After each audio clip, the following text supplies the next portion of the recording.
So this is my Vanquish VRD Stance. Originally came as a ready to run. Changed the body out to a Pro Line cliffhanger.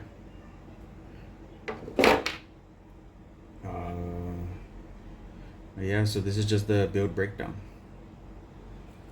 So originally the wheels come with VXT2s, which I have no problem with. I actually like those tires.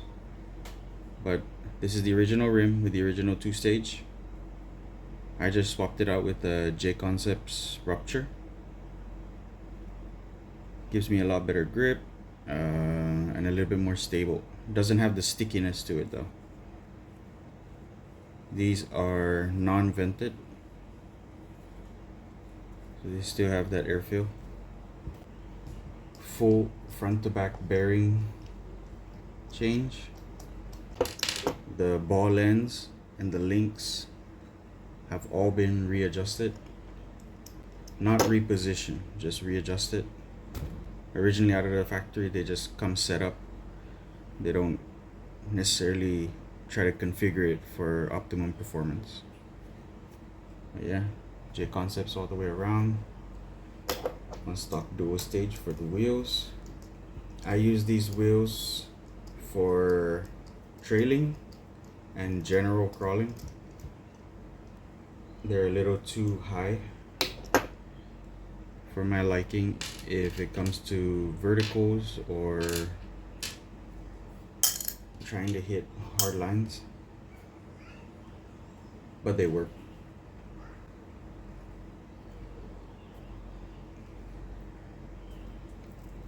This right here is my left to right battery mount. I run full packs. So this is a 3500 3S, just as big as those 5000 milliamps. But this battery tray is originally from a Red Cat Gen 7, so it's metal, steel if I'm not mistaken. I run it centered instead of running my batteries on the both sides. Some of the biggest upgrades I would say are the aluminum front axles with no brass tubes in them, but they come with weights. With that being said, I did swap this out to a 4-wheel steer VRD stance.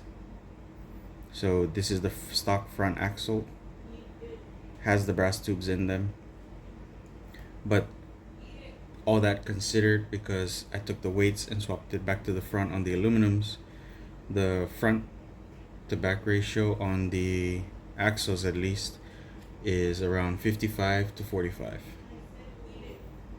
I did swap out the stock servos for cheap ones. These are VTech 35 kg. They get the job done. They're not fast, but they are strong. Other things that I've done are electrics. So I've gone with a FuryTech Python X ESC matched with the Komodo 10. So yeah, it's a really small motor. It's tucked in there, but provides enough power to get me off of most obstacles. In the transmission case, I did swap over to aluminum bearing braces, which provides me with a 26% overdrive in the transmission itself. In the axles, I took the portal gears from the stock plastic housings and swapped them over to the aluminum. So that still gives me another 20% in the front, plus the 20% in the transmission. So I'm roughly around 30 to 40%. Need to go over it again because I think on the aluminum stock housings it came with no overdrive gears, so that would match the 1-to-1 front to rear, but in the portals there's 20%. and in the transmission there's another 20%. The stock shocks have been okay. I don't consider them optimal, but so far running slow, I don't necessarily need high performance shocks. I am in the market for the front aluminum housing and hopefully trying to find a steel spur gear. One of the biggest upgrades I would say is to swap over to a FlySky GT5 that allows me to operate the rear steer on the toggle switch. I do run, so these are Traxxas Showdowns. The rubber is really good, but what it came with stock in terms of foam was really bad. So I swapped it over to aluminum 1.9s and silicone inserts. These are tough and strong, so they help me on side hill, but they are also substantially smaller than the 4.75s on the stock wheels and J-concept ruptures. The added weight of the silicone is about 65 grams per silicone. Then the added weight on the wheels, I haven't measured that yet, but these are my low profile hardline wheels. Considering that it comes with portals, I use those wheels for more vertical or technical climbs. Well, it's not a stock ready to run, but it's got all the upgrades I thought it needed. For now, I do plan on sticking to the 4-wheel steer. I'm still learning how to drive that, but I am more of a drag axle kind of driver, and so far I've noticed a really big difference with the rear steer. The greatest advantage about this rig is not necessarily the 4-wheel steer, but its ability to climb in general. As a stock truck, the VRD Stance is a very good performer. Are there things I'd like to change about it? Yeah, but am I gonna change it? I don't think so.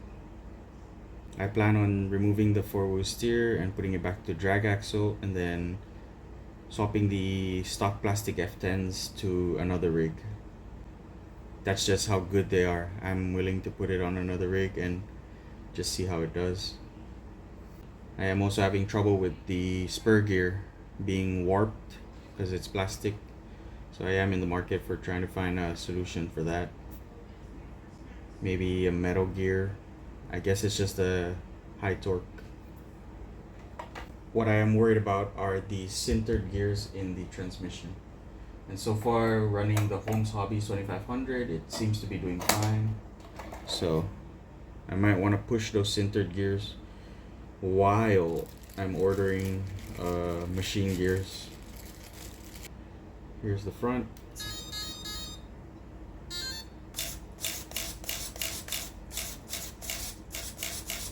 Not fast, but you know. Here's the rear.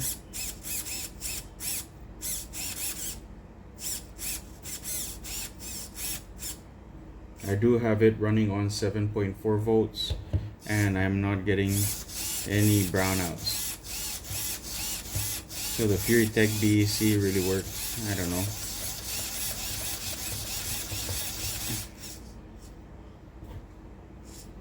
GT5 receiver seems to be responding to 7.4 volts. I can up it to 8. I'm just worried that the servos can't take it.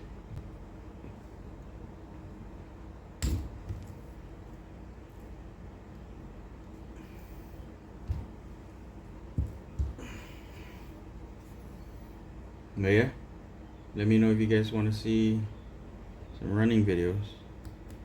Aluminum housings, stock weights, shocks I haven't really tuned.